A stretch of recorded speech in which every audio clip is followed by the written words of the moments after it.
In this section, we're going to talk about calculus and the shape of graphs. Okay, and first, just make a note that we're always looking at graphs from left to right, which is the same way that we read. Okay. Because in the next part, when we talk about increasing and decreasing, I'm just going to say if the graph is going up, that means it's increasing. That makes it a very untechnical definition, but it's a lot easier than trying to memorize the official one. And that's why it's important that you read from left to right. So as I go from left to right, this graph is going up, so it would be increasing. If the graph is going down, it would be decreasing. Okay, very simple, right? Sometimes you'll have graphs that have both parts. So on this picture of this graph, it's decreasing until I get to about here, and then it's increasing. Okay, so it turns out, if you think about it, if you have a graph that's decreasing, your slope would be negative, right? And for increasing, your slope would be positive. So you can see here, positive slope, or a positive derivative, because derivative is the same thing as slope, or derivative tells you slope. So positive slope means your graph of your function would be increasing. A negative slope, or a negative derivative, means that your function would be decreasing. Now what happens when it's zero? If it's zero, that's going to happen like right here, where you'd have a horizontal tangent line. Okay, so anytime you have any kind of graph, if you have a slope of 0, you'd have a horizontal tangent line. And that means you'd have a possible max or min.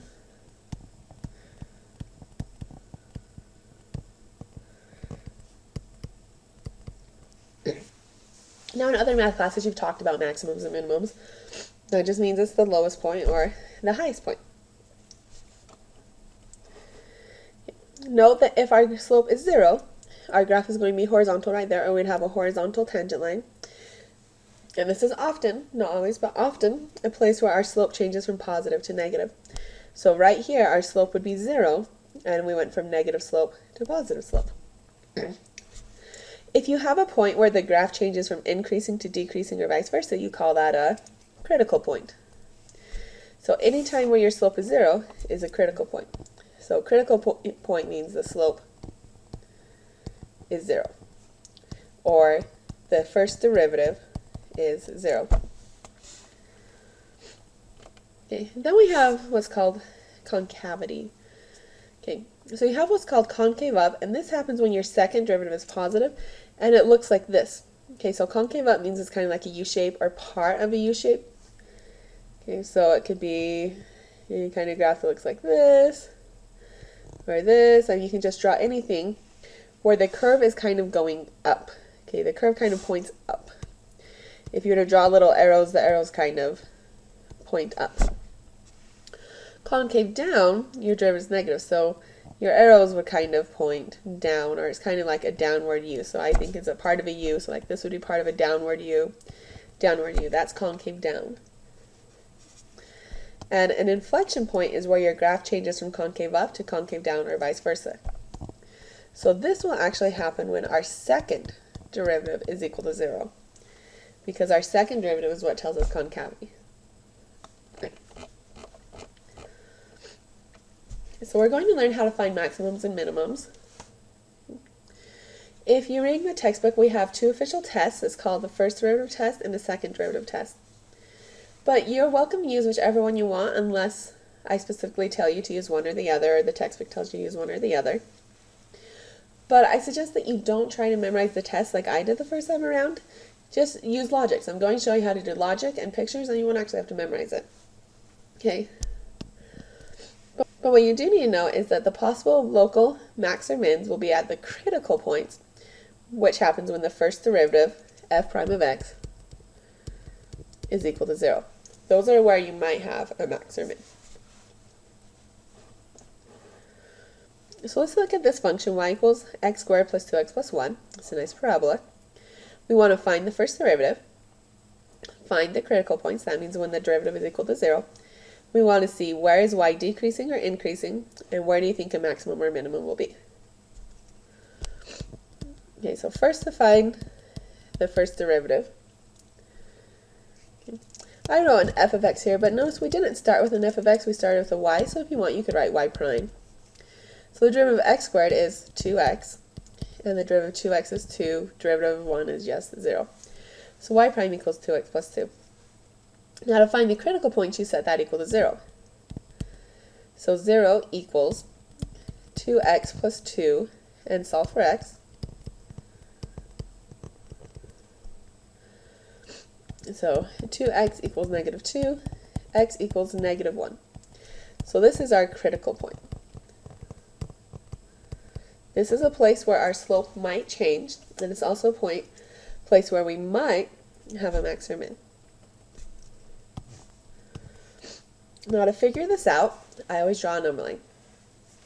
Okay, and I put my negative 1 here, or any of my critical points on the number line. Then I'm going to pick any slope, or any point, to the left, and any point to the right, and I'm going to plug them into my derivative to see if it's a positive derivative or a negative derivative. So let's plug points into the derivative. Okay, so we just pick any point, like I'll pick 0, because that's really easy to plug in, and negative 2. It doesn't really matter, any point to the left and right here. So y prime at negative 2 is going to be 2 times negative 2 plus 2. Negative 4 plus 2 is negative 2. So this is negative. So I come up here and I draw a negative, and then I kind of draw something going down to remind myself, because I like to be very visual here.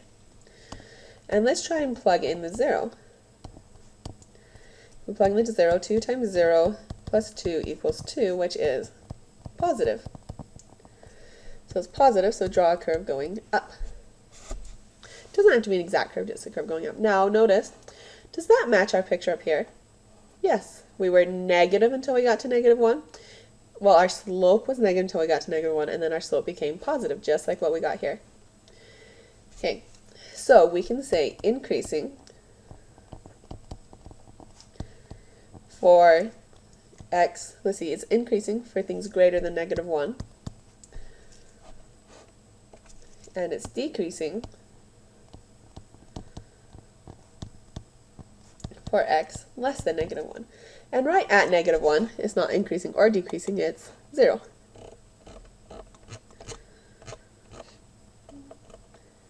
Okay, so we know right here, so we found our increasing, we found our decreasing, we know right here at negative 1 that we have either a max or min. So now you have to decide which one. And how do you decide which one is going to be? You just look at your picture. That's why we drew a picture. Notice our picture goes down, and then our picture goes up. So does that look like a maximum or a minimum? That looks like a minimum. So our sketch looks like a minimum at x equals negative 1. And that's how you do it. That is the first derivative test.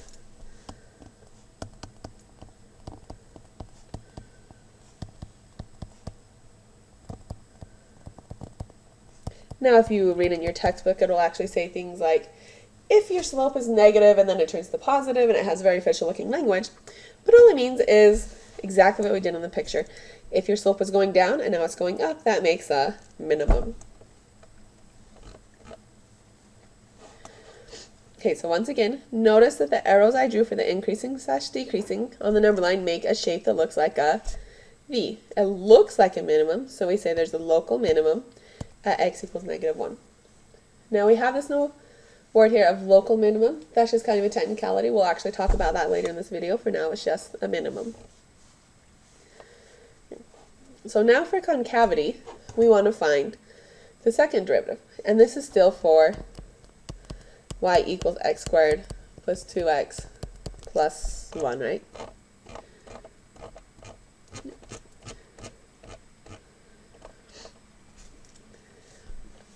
So we want to check concavity, we find the second derivative. To that, first you find the first derivative, which is, again, 2x plus 2. Then you find the derivative again. So in this case, it's just going to be 2. Okay. Notice, that's just a number, and it's not changing. So if I was to draw my number line, there are no actual numbers to pick. It's just positive everywhere. And so we're going to have some kind of shape that looks like this. I don't know exactly what it looks like, but it is going to be concave up. So the second derivative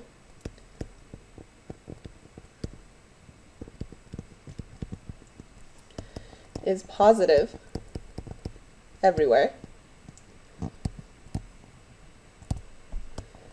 So y is concave up for all x values. So a positive second derivative means your original was going to be concave up. Notice that's what our original function did look like, something that was concave up.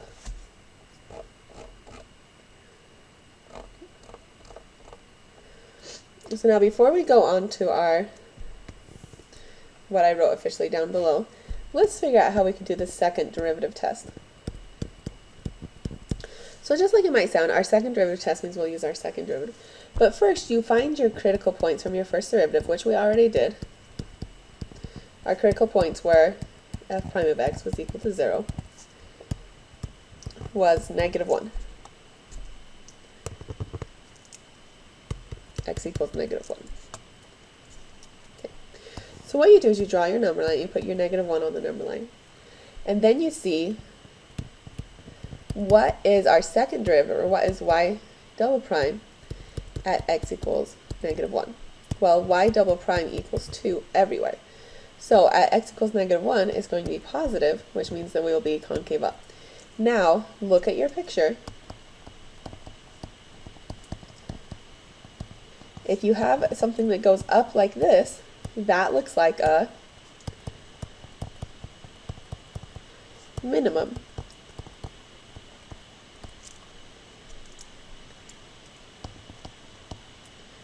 So we know there is a minimum at x equals -1. Okay, so again, you use your critical points where the first derivative is equal to 0 to find where your possible max or mins are. Then you use either the first derivative test or the second derivative test to see if it is a max or if it is a minimum. So I just have it written out here again for you to review. So from the first derivative, we found the critical point x equals -1, and we know that it's a possible local maximum or minimum. Once we use our first derivative to find the critical points, we can just look at the second derivative for those specific x values. So for x equals -1, the second derivative is 2, so that means it's positive, and that means concave up, which looks like a U, and so that would mean it would be a minimum, not a maximum. And the minimum is at x equals -1. So another example, there's f of x equals 2x cubed plus 5x squared minus 2x plus 7. Where is f of x increasing or decreasing, and where are the critical points? Okay, so first, you find your derivative. So 2x cubed, that would be a 6x squared, plus 5x squared, that's going to be 5 times 2, or 10x, minus 2. And we're going to set that equal to 0 and solve for x.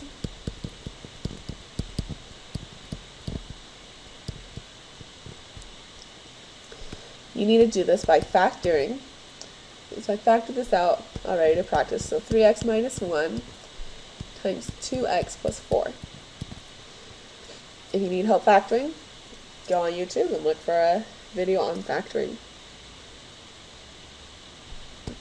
So we get 3x minus 1 equals 0. 2x plus 4 equals 0. So x is going to be 1/3. X is going to be -2. You could also use the quadratic formula. Sometimes that's easier than trying to factor. Okay, so you always draw a number line. In this case, we actually have 2 numbers we're going to put on our number line. So these, if I forget, these are our critical points. And they are possible max or mins. But we don't know which it's going to be.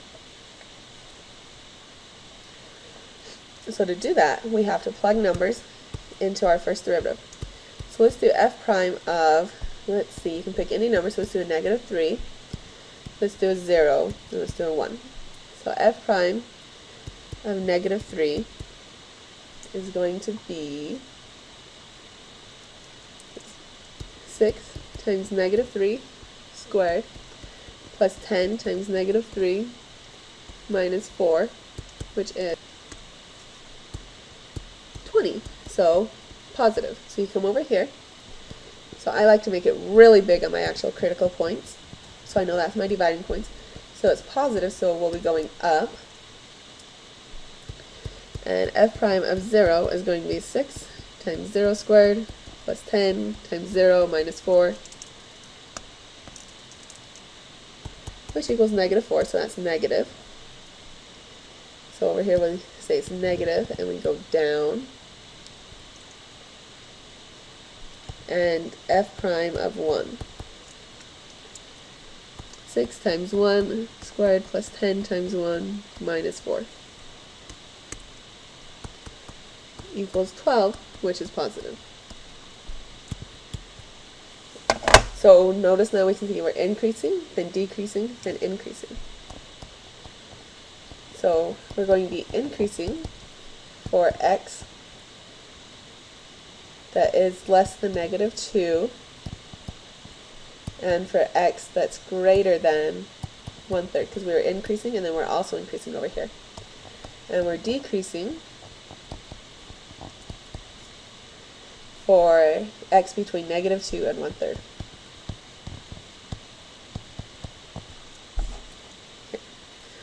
Now, how do you decide where your maximums or minimums are? So we know that negative 2 and 1/3 are possible maximums, but you have to decide which one is which.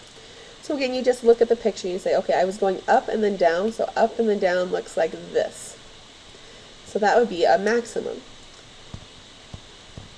So maximum at x equals negative 2. And for 1/3, we were going down and then we were going up. That looks like a minimum.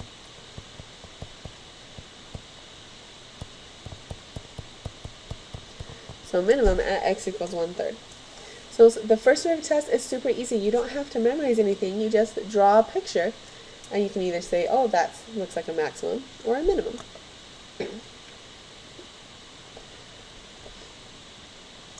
So again, I have it drawn out, so let's review. The arrows I drew make it look like the graph goes up and then down around x equals 2. Something like this upside down V, so that looks like it'd be a maximum. And at x equals 1/3, the graph was going down, then it's going up, so again that's a normal V, so it looks like a minimum. So there's a local minimum at x equals 1/3. Concavity now. So now let's find the second derivative. So for that same function, so we're continuing our function, and let's see, our first derivative was 6x squared plus 10x minus 4. So our second derivative will be 12x plus 10.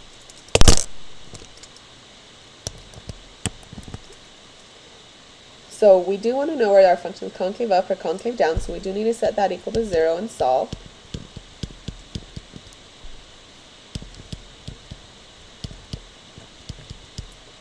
So x is going to be equal to negative 10 over 12, or negative 5 out of 6.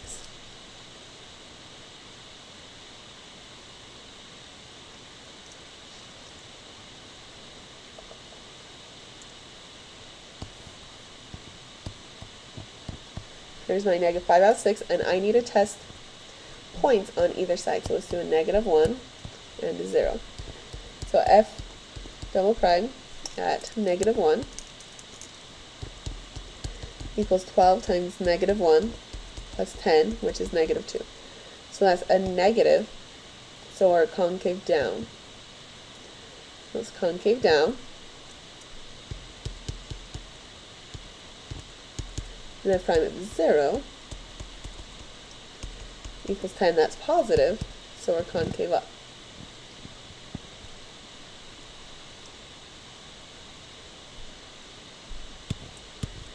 And so notice, actually let me not write that yet. So we can say we're concave up, or concave down, for x less than negative 5, 6, because that was our dividing point for concavity. And we're concave up for x greater than negative 5, 6. Okay, so we were concave down up until negative 5, 6, and then we were concave up from 5, 6 on. So that means our concavity changed, and so when your concavity changes, you have an inflection point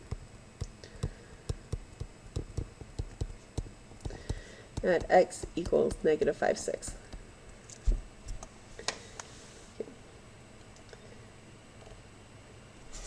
Now, at this point, we haven't actually looked at our original function f of x, and I kind of did this on purpose because I want you to get used to doing it without looking at a function. But now I want you to see what was actually happening. So this is our original function, f of x, and we can see that at x equals negative 5, 6, right here, we actually have an inflection point because my graph did look like an upside down U, and then it switched looking like a right side view. Just like what we have here in our sketch. Our concavity changed, and we have an inflection point. Notice also here at our negative 2, we had our maximum, just like we figured out. And at our 1/3, we had a minimum, just like what we figured out. Now, we found those max and mins using our first derivative test. You could also do it with your second derivative. Okay, so this is how. You come back up to your chart, and you say, okay, well, if x equals negative 2, because that was one of our possible max or mins, some of our critical points are x equals negative 2 and 1/3. So if x equals negative 2, the second derivative of negative 2, just look at your number line. You already figured out where it is everywhere. Negative 2 would be over here, which would be negative. So it's a negative, so it's concave down like this. That looks like it would be a maximum.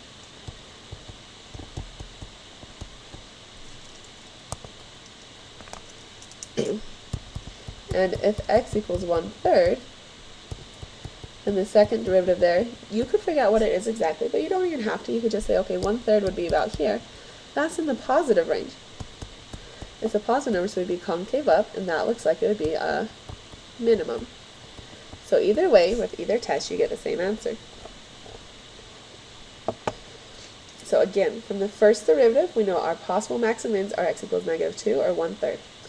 We can check concavity of those points by plugging them into the second derivative, or we just look at the number line above to save time. So at x equals negative 2, the second derivative was negative, which means concave down, so it looks like an upside down U, so that's the maximum. And at 1/3, our second derivative is positive, which means concave up, which looks like a normal U, so a minimum.